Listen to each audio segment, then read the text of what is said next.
সাংবাদিক আমরা যে কথাগুলো বলি ভালো লাগলে হুবহু এগুলো প্রকাশ করবেন, ভালো না লাগলে পুরোটা বাদ দিয়ে দেবেন। কিন্তু আমাদের বক্তব্যের অংশ দিয়ে সবাই না, কেউ কেউ মাঝে মাঝে জাতিকে বিভ্রান্তিতে ফেলে দেন, আমাদেরকে কষ্ট দেন। তাদের কাছ থেকে আল্লাহর দরবারে আমরা আশ্রয় চাই। দল কিংবা ব্যক্তি বিচার ব্যবস্থার উপর সামান্য কোনো হস্তক্ষেপ করতে পারবে না। নাম্বার 3, জাতির প্রত্যাশা পূরণের পর্যন্ত সংস্কারের জন্য যে সমস্ত প্রস্তাব পেশ করা হয়েছে তারা এই সংস্কার আন্তরিকতার সাথে বাস্তবায়নের সহযোগী হবেন, অংশগ্রহণকারী হবে।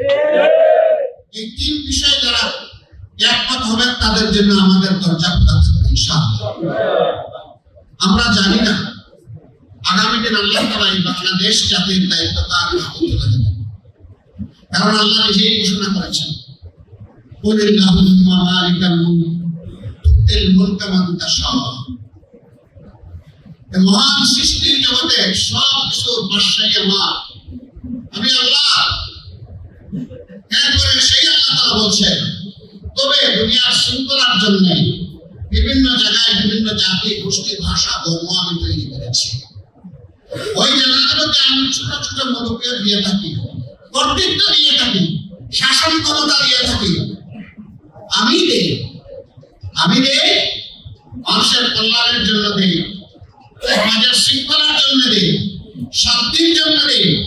তবে এই দায়িত্ব পালনে কেউ যদি ব্যর্থ হয় তারও জানা রাখা উচিত।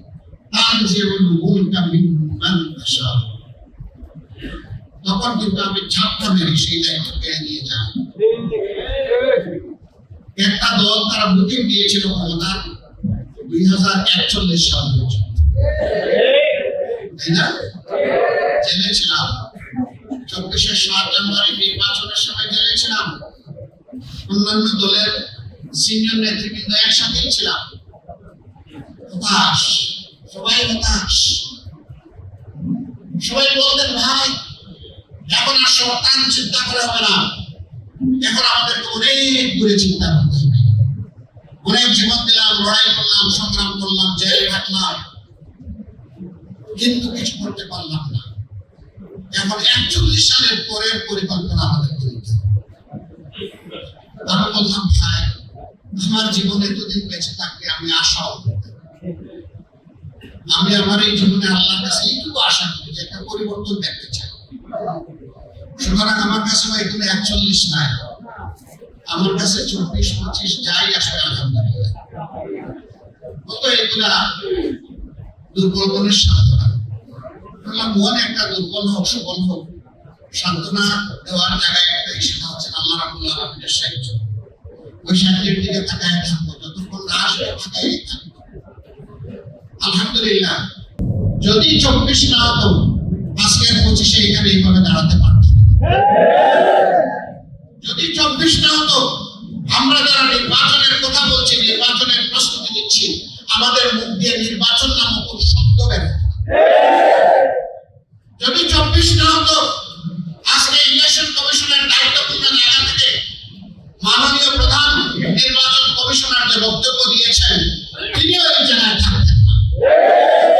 যদি 24 না হতো বর্তমানে যে ইন্টারিম গভর্নমেন্ট আছে যারা দায়িত্ব পালন করছেন তাদের অনেকেও জেলে থাকতেন। কেউ কেউ এর আগে জেল কেটেছেন এই ফিসিবাদী সরকারের আমলে, কারো স্বামী কিডন্যাপ হয়েছেন, তারাও আমাদের মতো মুসলিম, তাদের প্রতি আমাদের সম্মান বোধ আছে।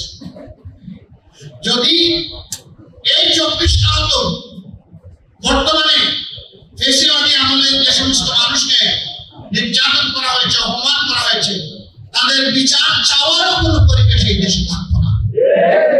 সুতরাং 24 আমাদের ইতিহাসের শুধু অংশ নয়, 24 এখন আমাদের কলিজার অংশ। এই 24-কে সম্মান করলেই বাংলাদেশ এবং জাতিকে সম্মান করা হবে। আমি সকলের প্রতি বিনয়ের সাথে অনুরোধ করব, আমরা সম্মান করবো এখন করতে, আমরা অবশ্যই সম্মান করবো তেমনি ভাবে 24-কে। যার যেখানে যে অবদান কোনোটাকেই কাটো করা কারোর জন্য সমীচীন হবে না। যার যার অবদানকে স্বীকৃতি দিলেই এই দেশে জ্ঞানীরা জন্ম নিবে, বীরের জন্ম হবে। আর যদি অবদানকে অস্বীকার করা হয়, জ্ঞানীর আত্মহত্যা হবে এবং এই দেশে মায়ের কোলে আর বীর জন্মাবে না।